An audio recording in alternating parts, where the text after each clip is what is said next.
Welcome to Eggless kitchen. இன்றைக்கி நம்ம டிஃப்ரெண்ட்டான மெத்தடில் வெஜிடபிள்ஸ்லாம் யூஸ் பண்ணி, அதாவது carrot, beetroot, vegetable oil, baking soda இல்லாமல் ப்ளைன் சோடா யூஸ் பண்ணி நம்ம சூப்பராக ஸ்பான்ச்சியாக டேஸ்டியாக இன்றைக்கி நம்ம வெஜிடபிள் கேக் எப்படி செய்யலான்ட்டு பார்க்கலாம். இதுக்கு தேவையான இன்க்ரீடியன்ட்ஸ்: 200 கிராம் மைதா மாவு, 100 ml பால், 150 கிராம் சர்க்கரை, 80 கிராம் பட்டர், கொஞ்சம் போல் கேரட்டும் பீட்ரூட் துருவல், beetroot juice 2 spoon, carrot juice 2 spoon, vegetable oil 50 ml.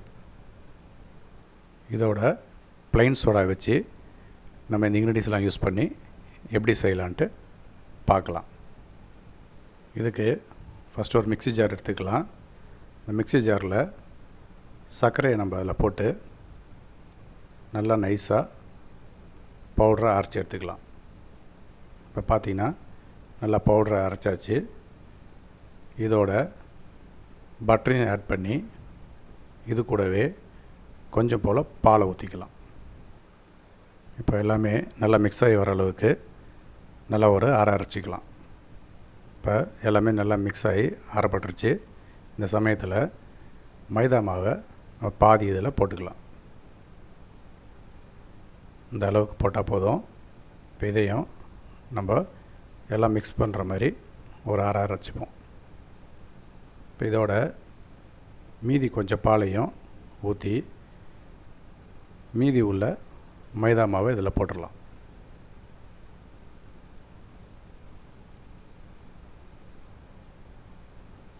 இதையும் நல்லா ஒரு அரைச்சிக்கலாம்.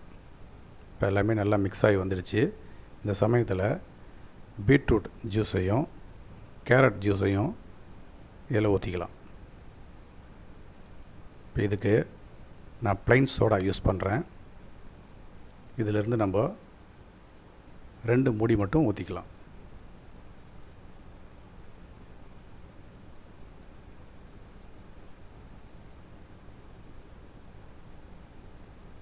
இப்போ 2 மூடி ஊற்றியாச்சு. இப்போ இது எல்லாத்தையும் நம்ம நல்லா ஒரு மிக்ஸ் ஆகிற மாதிரி அரைச்சிக்கலாம். இப்போ பார்த்திங்கன்னா எல்லாமே நல்லா மிக்ஸ் ஆகிடுச்சு. இப்போ இதில் துருவிய கேரட்டையும் பீட்ரூட்டையும் போட்டு ஒரு கரண்டியால் நல்லா மிக்ஸ் பண்ணிப்போம். இப்போ பார்த்திங்கன்னா எல்லாத்தையும் நல்லா மிக்ஸ் பண்ணியாச்சு. இப்போ நம்ம சைடாக எடுத்து வச்சுருவோம். இப்போ இதுக்கு நான் கேக் பேக் பண்ணுறதுக்கு கேக் பாத்திரம் எடுத்துருக்கிறேன். கீழே பட்டர் பேப்பர் போட்டு இந்த சைடெல்லாம் நம்ம நல்லா பட்டர் அப்ளை பண்ணிக்கலாம். சுற்றியுமே நல்லா பட்டர் அப்ளை பண்ணியாச்சு. இப்போ இந்த கேக் பாத்திரத்தில் நம்ம மிக்ஸ் பண்ணி வச்ச கேக் மாவை இதில் நம்ம சுற்றியுமே ஊற்றிடலாம்.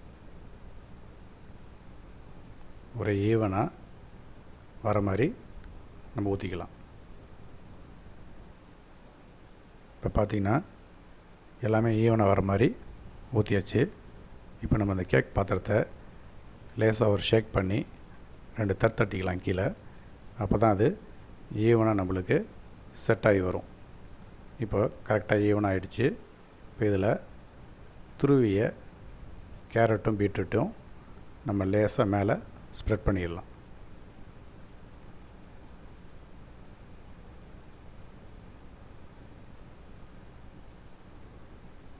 இது மாதிரி கொஞ்சம் போல் அங்கங்கே நம்ம போட்டுக்கலாம். இது மாதிரி போட்டு எப்படி நம்ம இதை பேக் பண்ணலான்ட்டு பார்க்கலாம்.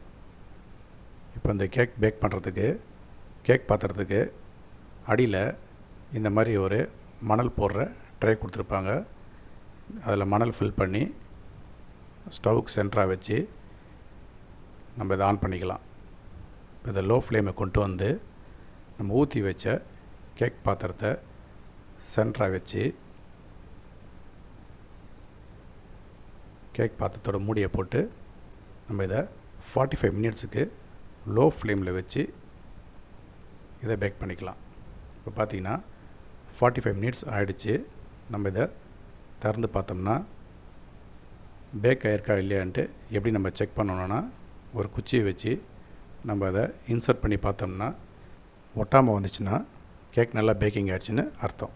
இப்போ இது மாதிரி நம்ம ஒரு கட்டிங் பேட் வச்சு திருப்பி போட்டு எடுத்துடலாம். இப்போ பார்த்தீங்கன்னா கேக் சூப்பராக நல்லா பேக்கிங் ஆகி வந்திருக்கு. இப்போ நம்ம இதை கட் பண்ணிடலாம். இப்போ இந்த மாதிரி ஸ்லைஸ் கட் பண்ணி எடுத்தோம்னா சூப்பரான ஸ்பான்ச்சியான வெஜிடபிள் கேக் ரெடி. நீங்களும் இந்த வெஜிடபிள் கேக்கை வீட்டில் செஞ்சு பார்த்து உங்களுக்கு பிடிச்சிருந்துச்சின்னா என் சேனலுக்கு லைக் பண்ணுங்கள், சப்ஸ்கிரைப் பண்ணுங்கள், கூடயே பெல் பட்டனை ப்ரெஸ் பண்ணிக்கிங்க. இனி வரும் சமையலில் சந்திப்போம். ராக்லான்ஸ் கிச்சன். தேங்க்யூ.